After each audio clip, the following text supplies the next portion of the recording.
I want to draw a figure. I like to start with the rib cage. Okay, so quickly the rib cage, like that. And now I eyeball the measurement of the head here like this, right? And in here, I'm going to position the hips. I'm going to keep this very light, very sketchy. Now I want to make sure that I have the proportional relationship right, meaning the head, the rib cage, and the pelvis have to be proportionally correct with each other. So now I take this. This is one we've seen, no? One for the head. Now this should be from the chin down to more or less. So this could be a little bit higher because it's here, so I lift it a little bit more.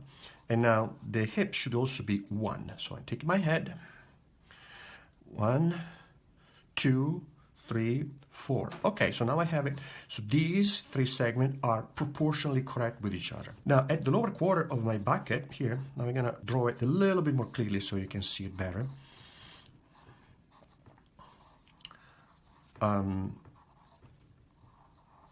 This is gonna be the sternum. I open up the costal arch in here.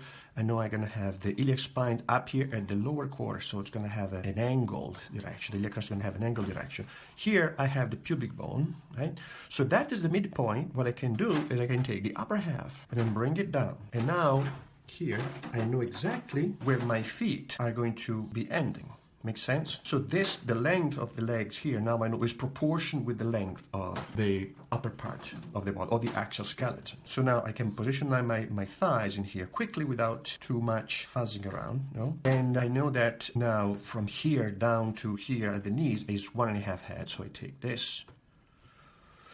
1, 2, and then that's the middle. So I know that with good approximation, my legs are gonna be proportioned to the rest of the figure just by kind of using these basic measurements that apply to most people. This is not necessarily the way you're gonna draw the figure.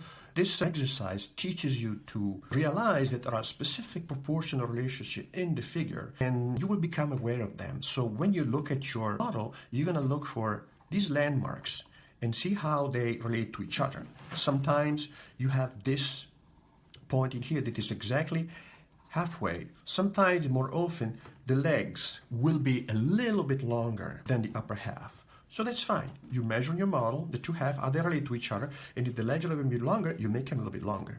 So, but these points will help you as point of reference to figure out how things relate to each other and create some proportional relationships between the various segments of the body, which will lead to a harmonious figure because properly proportioned.